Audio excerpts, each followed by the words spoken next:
आज हिंदी कहानी सीरीज में मुंशी प्रेमचंद की कहानी आखिरी तोहफा जो इस प्रकार है। सारे शहर में सिर्फ एक ऐसी दुकान थी जहां विलायती रेशमी साड़ी मिल सकती थी, और जिस सभी दुकानदारों ने विलायती कपड़े पर कांग्रेस की मुहर लगवाई थी, मगर अमरनाथ की प्रेमिका की फरमाइश थी, उसको पूरा करना जरूरी था। वह कई दिन तक शहर की दुकानों का चक्कर लगाते रहे, दुगुना दाम देने पर तैयार थे, लेकिन कहीं सफल मनोरथ न हुए और उसके तकाजे बराबर बढ़ते जाते थे। होली आ रही थी, आखिर वह होली के दिन कौन सी साड़ी पहनेगी? उसके सामने अपनी मजबूरी को जाहिर करना अमरनाथ के पुरुषोचित अभिमान के लिए कठिन था। उसके इशारे से वह आसमान के तारे तोड़ लाने के लिए भी तत्पर हो जाते। आखिर जब कहीं मकसद पूरा न हुआ तो उन्होंने उसी खास दुकान पर जाने का इरादा कर लिया। उन्हें यह मालूम था कि दुकान पर धरना दिया जा रहा है, सुबह से शाम तक स्वयंसेवक तैनात रहते हैं और तमाशाइयों की हरदम खासी भीड़ रहती है। इसलिए उस दुकान में जाने के लिए एक विशेष प्रकार के नैतिक साहस की ज़रूरत थी, और यह साहस अमरनाथ में ज़रूरत से कम था। पढ़े लिखे आदमी थे, राष्ट्रीय भावनाओं से भी अपरिचित न थे, यथाशक्ति स्वदेशी चीज़ें ही इस्तेमाल करते थे, मगर इस मामले में बहुत कट्टर न थे। स्वदेशी मिल जाए तो बेहतर, वरना विदेशी ही सही, इस उसूल के मानने वाले थे। और ख़ासकर जब उसकी फरमाइश थी, तब तो कोई बचाव की सूरत ही न थी। अपनी ज़रूरतों को तो वह शायद कुछ दिनों के लिए टाल भी देते, मगर उसकी फरमाइश तो मौत की तरह अटल है। उससे मुक्ति कहाँ? तय कर लिया कि आज साड़ी जरूर लाएंगे। कोई क्यों रोके? किसी को रोकने का क्या अधिकार है? माना स्वदेशी का इस्तेमाल अच्छी बात है, लेकिन किसी को ज़बरदस्ती करने का क्या हक है? अच्छी आज़ादी की लड़ाई है, जिसमें व्यक्ति की आज़ादी का इतना बेदर्दी से खून हो। यूँ दिल को मजबूत करके वह शाम को दुकान पर पहुँचे। देखा तो 5 वॉलंटियर पिकेटिंग कर रहे हैं और दुकान के सामने सड़क पर हजारों तमाशाई खड़े हैं।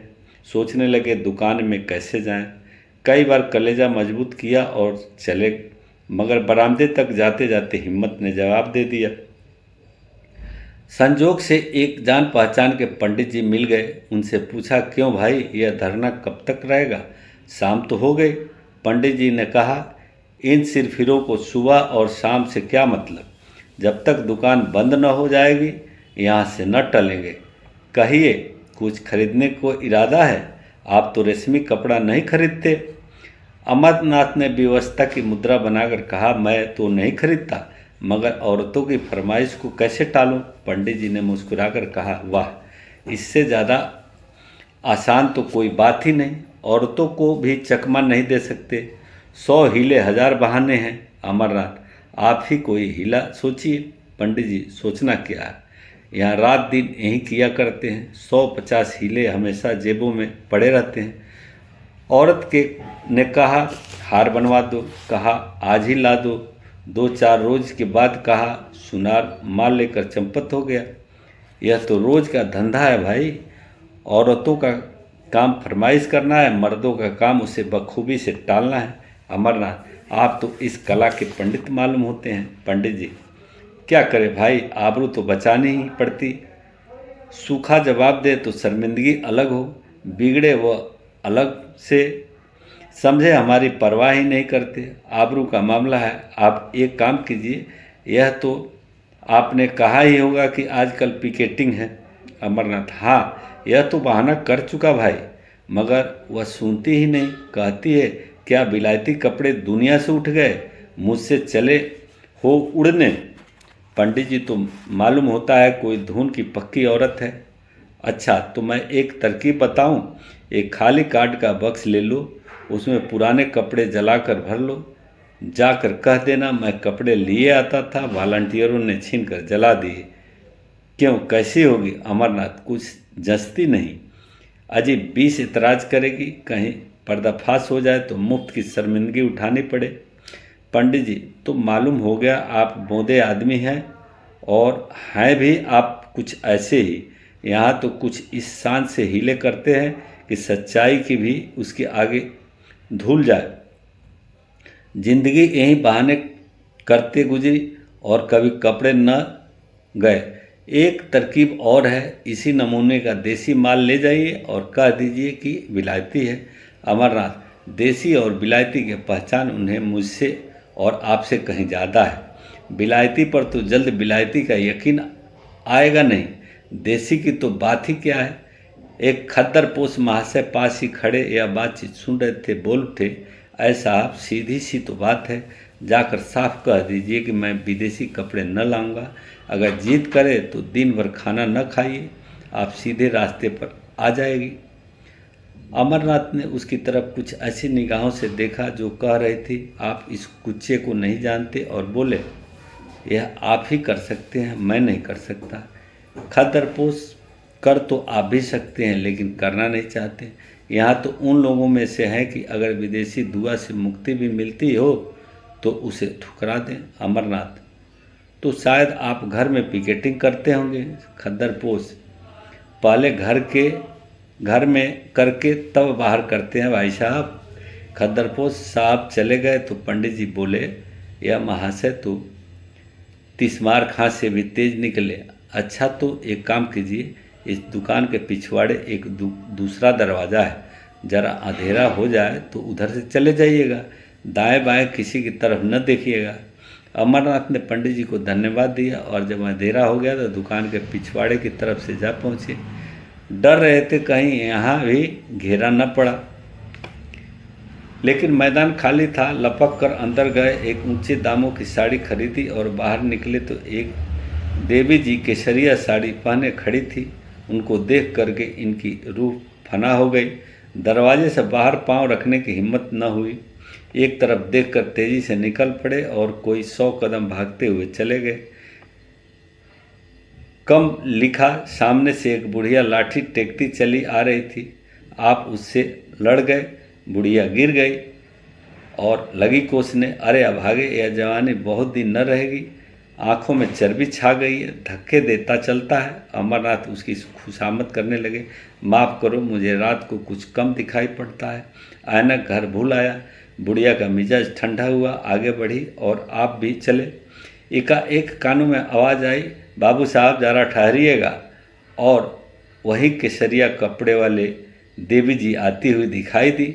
अमरनाथ के पांव बंध गए, इस तरह कलेजा मजबूत करके खड़े हो गए जैसे कोई स्कूली लड़का मास्टर के बेद के सामने खड़ा होता है। देवी जी ने पास आकर कहा, आप तो ऐसे भागे कि मैं जैसे आपको काट खाऊंगी। आप जब पढ़े लिखे आदमी होकर अपना धर्म नहीं समझते तो दुख होता है। देश की क्या हालत है, लोगों को खद्दर नहीं मिलता, आप रेशमी साड़ियाँ खरीद रहे हैं। अमरनाथ ने लज्जित होकर कहा, मैं सच कहता हूँ देवी जी, मैंने अपने लिए नहीं खरीदी, एक साहब की फरमाइश थी। देवी जी ने झोले से एक चूड़ी निकाल करके उनकी तरफ बढ़ाते हुए कहा, ऐसे हीले रोज ही सुना करती हूँ, या तो आप उसे वापस कर दीजिए या लाइए हाथ में चूड़ी पहना दूँ। अमरनाथ शौक से, पहना दीजिएगा, मैं उसे बड़े गर्व से पहन लूँगा। चूड़ी उस बलिदान का चिन्ह है जो देवियों के जीवन की विशेषता है। चूड़ियाँ उन देवियों के हाथ में थी जिनके नाम सुनकर आज भी हम आदर से सिर झुकाते हैं। मैं तो उसे शर्म की बात नहीं समझता। आप अगर और कोई चीज़ पहनाना चाहे तो वह भी शौक से पहना दीजिए, नारी पूजा की वस्तु है, उपेक्षा की नहीं। अगर स्त्री जो कौम को पैदा करती है चूड़ी पहनना अपने लिए गौरव की बात समझती है, तो मर्दों के लिए चूड़ी पहनना क्यों शर्म की बात हो। देवी जी को उनकी इस निर्लजता पर आश्चर्य हुआ, मगर वह इतनी आसानी से अमरनाथ को छोड़ने वाली न थी। बोली, आप बातों के शेर मालूम होते हैं। अगर आप हृदय से स्त्री को पूजा की वस्तु मानते हैं तो मेरी यह विनती क्यों नहीं मान जाते। अमरनाथ, इसलिए कि यह साड़ी भी एक स्त्री की फरमाइश है। देवी, अच्छा चलिए, मैं आपके साथ चलूँगी, जरा देखूँ आपकी देवी जी किस स्वभाव की स्त्री है। अमरनाथ का दिल बैठ गया।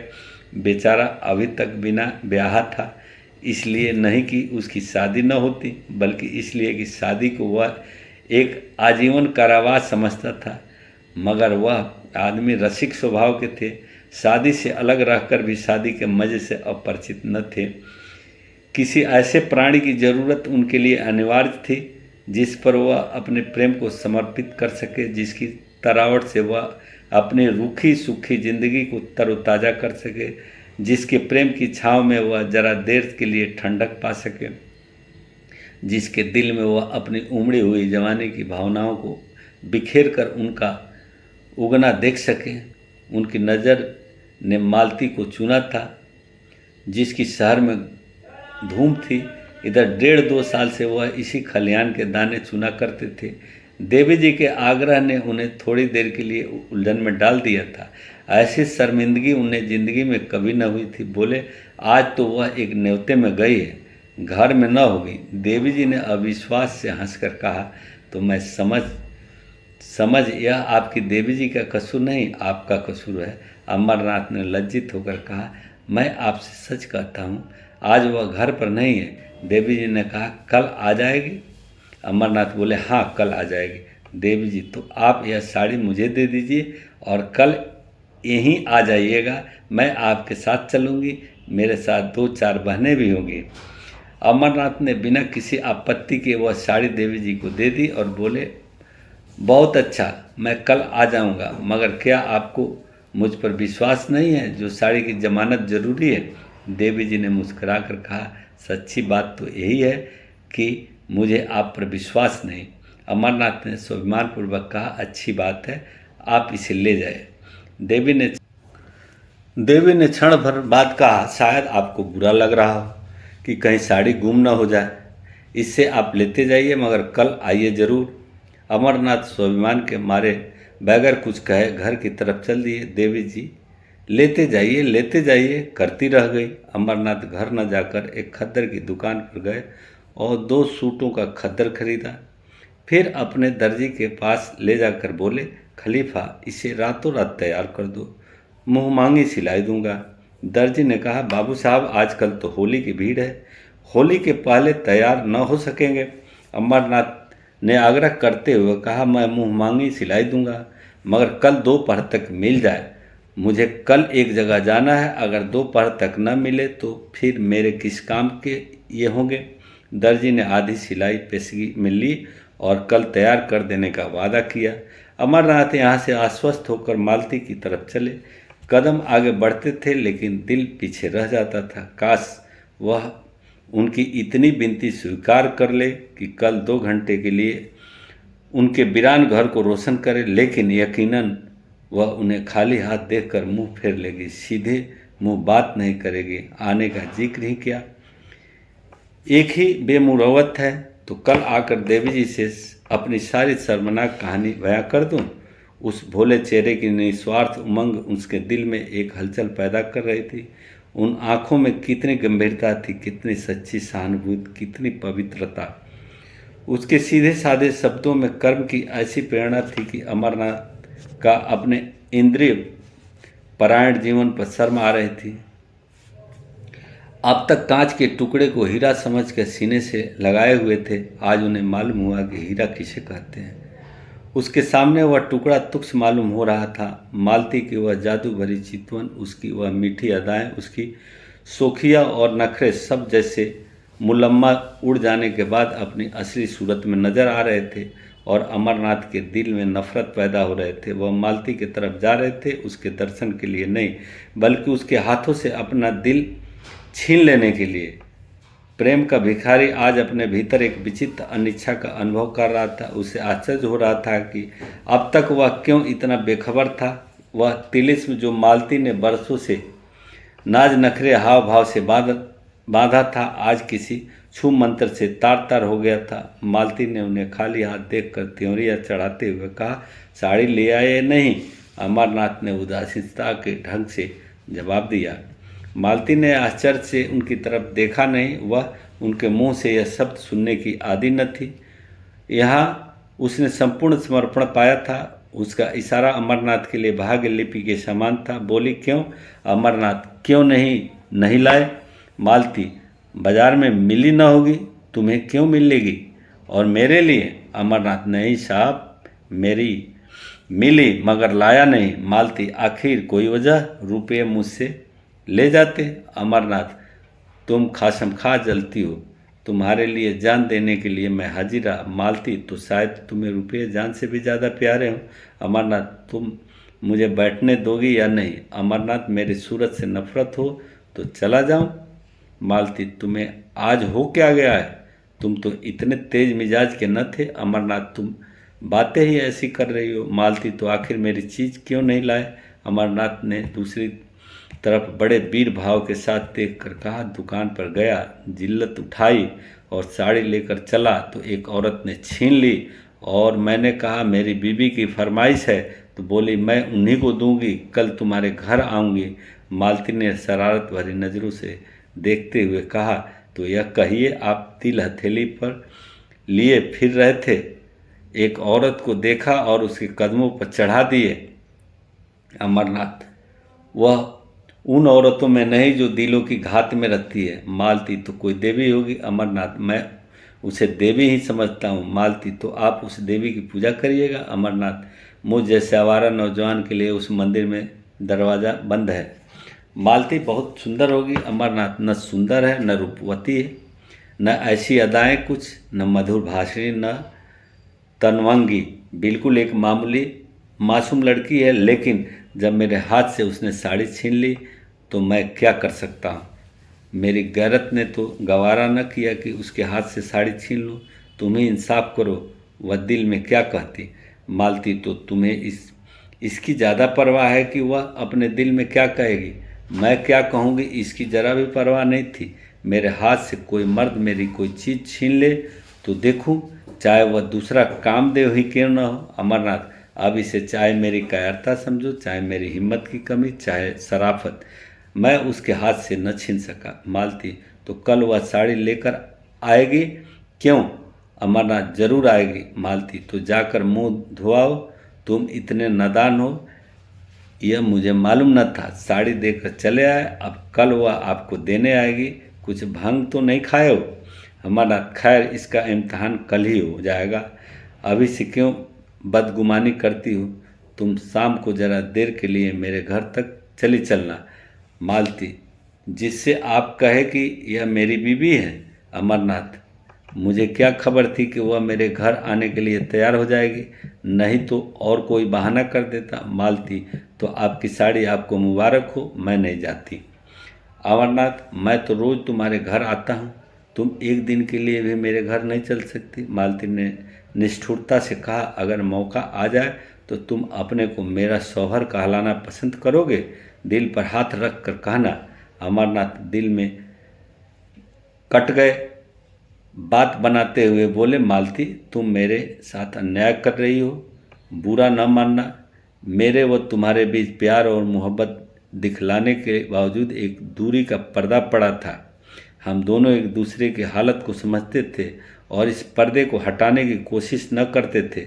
यह पर्दा हमारे संबंधों की अनिवार्य शर्त था। हमारे बीच एक व्यापारिक समझौता सा हो गया। हम दोनों उसकी गहराइयों में जाते हुए डरते थे नहीं, बल्कि मैं डरता था और तुम जानबूझकर न जाना चाहती थे।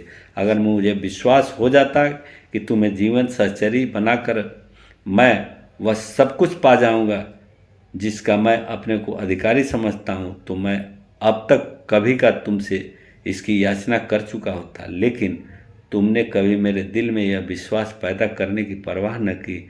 मेरे बारे में तुम्हें यह शक है, मैं नहीं कह सकता। तुम्हें यह शक करने का मैंने कोई मौका नहीं दिया और मैं कह सकता हूँ कि मैं उससे कहीं बेहतर सौवन बन सकता हूँ जिसकी तुम बीवी बन सकती हो।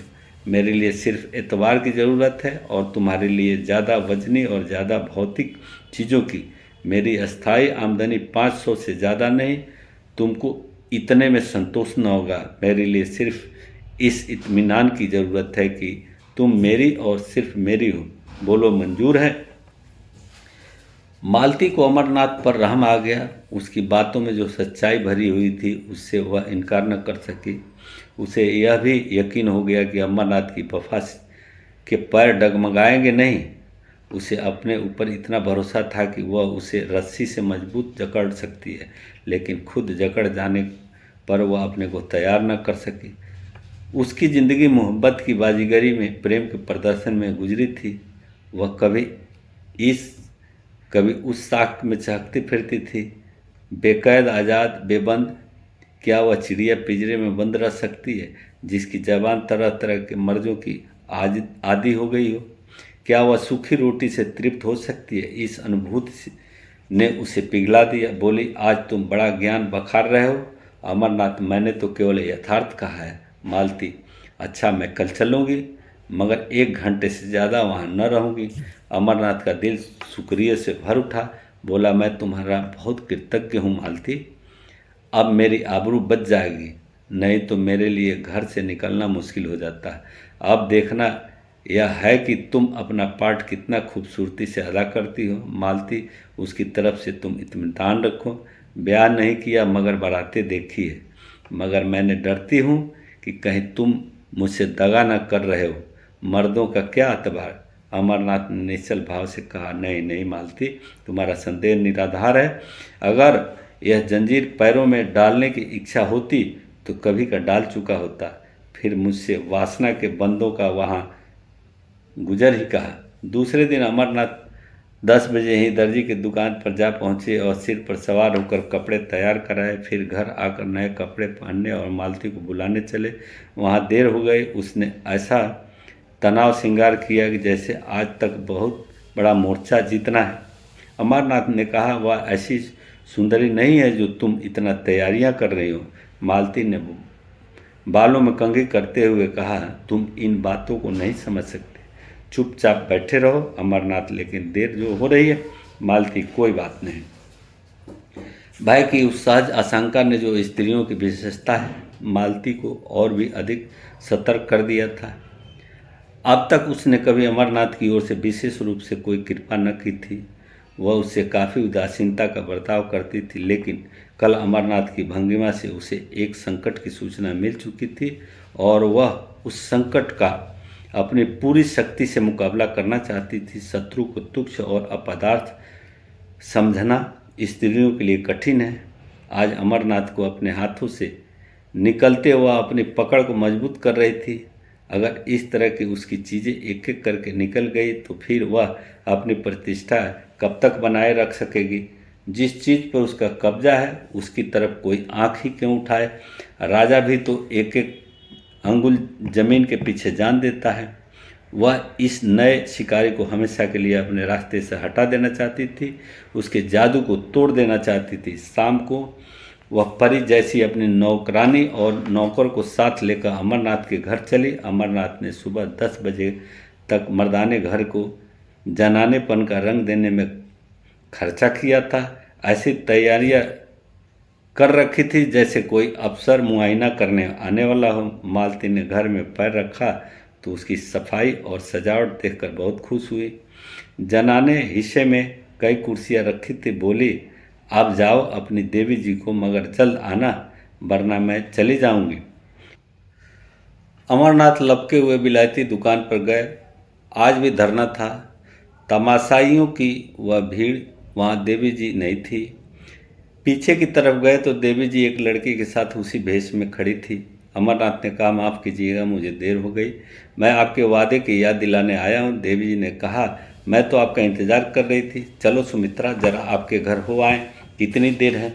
अमरनाथ, बहुत पास है, एक तांगा कर लूँ। 15 मिनट में अमरनाथ दोनों को लिए घर पहुँचे। मालती ने देवी जी को देखा और देवी जी ने मालती को। एक किसी रईस का महल था आलिशान, दूसरी तरफ किसी फकीर की कुटिया थी, छोटी सी तुच्छ। रईस के महल में आडंबर और प्रदर्शन था, फकीर की कुटिया में सादगी और सफाई।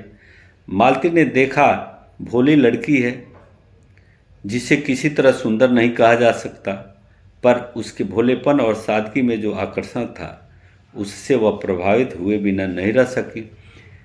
देवी जी ने भी देखा, एक बनी संवरी बेधड़क और घमंडी औरत है जो किसी न किसी वजह से उस घर में अजनबी सी मालूम होती है, जैसे कोई जंगली जानवर पिंजरे में आ गया हो। अमरनाथ सिर झुकाए मुजरिमों की तरह वहाँ खड़े थे और ईश्वर से प्रार्थना कर रहे थे कि किसी तरह आज पर्दा रह जाए। देवी ने आते ही कहा, बहन, आप भी सिर से पांव तक विदेशी कपड़े पहने हुई हैं। मालती ने अमरनाथ की तरफ देख कर कहा, मैं विदेशी और देसी के फेर में नहीं पड़ती, जो यह ला कर देते हैं वह पहनती हूँ। लाने वाले ये हैं। मैं थोड़े ही बाजार जाती हूँ। देवी ने शिकायत भरी आंखों से अमरनाथ की तरफ देखकर कहा, आप तो कहते थे यह इनकी फरमाइश है, मगर आप ही का कसूर निकल आया। मालती, मेरे सामने इनसे कुछ मत कहो। तुम बाजार में भी दूसरे मर्दों से बातें करती हो। जब वह बाहर चले जाएं तो जितनी चाहे कह सुन लेना। मैं अपने कानों से नहीं सुनना चाहती। देवी जी, मैं कुछ कहती नहीं। और बहन जी, मैं कह ही क्या कर सकती हूँ? कोई ज़बरदस्ती तो है नहीं, बस विनती कर सकती हूँ। मालती, इसका मतलब यह है कि इन्हें अपने देश की भलाई का जरा भी ख्याल नहीं। उसका ठेका तुम्ही ने ले लिया है। पढ़े लिखे आदमी हैं, 10 आदमी इज्जत करते हैं, अपना नफ़ा नुकसान समझते हैं। तुम्हारी क्या हिम्मत कि इन्हें उपदेश देने बैठो? यह सबसे ज़्यादा अक्लमंद तुम ही हो। देवी जी, आप मेरा मतलब गलत समझ रही हैं बहन। मालती, हाँ, गलत तो समझोगी। इतनी अक्ल कहाँ से लाऊं कि आपकी बातों का मतलब समझूं? खद्दर की साड़ी पहन ली, झोली लटका ली, एक बिल्ला लगा लिया, बस अब अख्तियार है, जहाँ चाहें वहाँ जाएं, जिससे चाहें उससे हंसे बोलें। घर में कोई पूछता नहीं तो जेल खाने का भी क्या डर? मैं इसे हुड़दंगपन समझती हूँ, जो शरीफों की बहू बेटियों को शोभा नहीं देता। अमरनाथ दिल में कटे जा रहे थे, छिपने के लिए बिल ढूंढ रहे थे। देवी की परेशानी पर जरा बल न था, लेकिन आंखें डबडबा रही थी। अमरनाथ ने मालती से जरा तेज स्वर में कहा, क्यों खामखा किसी का दिल दुखाती हो? यह देवियाँ अपना ऐसा आराम छोड़कर यह काम कर रही है, क्या तुम्हें इसकी बिल्कुल खबर नहीं? मालती, रहने दो, बहुत शरीफ न बनो। जमाने का रंग ही बदला जा रहा है। मैं क्या करूँगी और तुम क्या करोगे? तुम मर्दों ने औरतों को घर में इतनी बुरी तरह कैद किया कि आज वे रस्म रिवाज शर्म हया को छोड़कर निकल आई है, और कुछ दिनों में तुम लोगों की हुकूमत का खात्मा हुआ जाता है। विलायती और विदेशी तो दिखलाने के लिए है, असल में यह आज़ादी की ख्वाहिश है जो तुम्हें हासिल है। तुम अगर 2-4 शादियां कर सकते हो तो औरत क्यों न करे? सच्ची बात यह है, अगर आंखें हैं तो आप खोल कर देखो। मुझे वह आज़ादी न चाहिए। यहाँ तो लाज ढोते हैं और मैं शर्म हया को अपना श्रृंगार समझती हूँ। देवी जी ने अमरनाथ की तरफ फरियाद की आंखें से देखकर कहा, बहन ने औरतों को जलील करने की कसम खा ली है। मैं बड़ी बड़ी उम्मीदें लेकर आई थी, मगर शायद यहाँ से नाकाम जाना पड़ेगा। अमरनाथ ने वह साड़ी उसको देते हुए कहा, नहीं, बिल्कुल नाकाम तो आप नहीं जाएंगी। हाँ, जैसे कामयाबी की आपको उम्मीद थी वह न होगी। मालती ने डपटते हुए कहा, वह मेरी साड़ी है, तुम उसे नहीं दे सकते। अमरनाथ ने शर्मिंदा होते हुए कहा, अच्छी बात है, न दूंगा। देवी जी, ऐसी हालत में तो शायद आप मुझे माफ़ करेंगी। देवी जी चली गई तो अमरनाथ ने त्योरिया बदल कर कहा, यह तुमने आज मेरे मुंह में कालिख लगा दी। तुम इतनी बदतमीज बदजबान हो, मुझे मालूम न था। मालती ने रोषपूर्ण स्वर में कहा, तो अपनी साड़ी उसे दे देती। मैंने ऐसी कच्ची गोलियां नहीं खेली। अब तो बदतमीज भी हूँ, बदजबान भी। उस दिन इन बुराइयों में से एक भी न थी जब मेरी जूतियाँ सीधी किया करते थे। इस छोकरी ने मोहिनी डाल दी, जैसे रूह वैसे फरिश्ते, मुबारक हो। यह कहती हुई मालती बाहर निकली। उसने समझा था जवान चलाकर और ताकत से वह उस लड़की को उखाड़ फेंकेगी, लेकिन जब मालूम हुआ कि अमरनाथ आसानी से काबू में आने वाला नहीं, तो उसने फटकार लगाई, इन दामों अगर अमरनाथ मिल सकता था तो बुरा न था। उससे ज़्यादा कीमत वह उसके लिए न दे सकती थी। अमरनाथ उसके साथ दरवाजे पर आए। जब वह तांगे पर बैठी तो विनती करते हुए बोले, यह साड़ी दे दो न मालती, मैं तुम्हें कल इससे अच्छी साड़ी ला दूंगा। मगर मालती ने रूखेपन से कहा, यह साड़ी तो अब लाख रुपये पर भी नहीं दे सकती। अमरनाथ ने त्योरिया बदल कर जवाब दिया, अच्छी बात है, ले जाओ, मगर समझ लो यह मेरा आखिरी तोहफा है। मालती ने होठ चढ़ाकर कहा, इसकी परवाह नहीं, तुम्हारे बगैर मैं मर नहीं जाऊंगी, इसका तुम्हें यकीन दिलाती हूँ। ये कहानी समाप्त हुई। अच्छी लगे तो लाइक कीजिए, सब्सक्राइब कीजिए, शेयर कीजिए।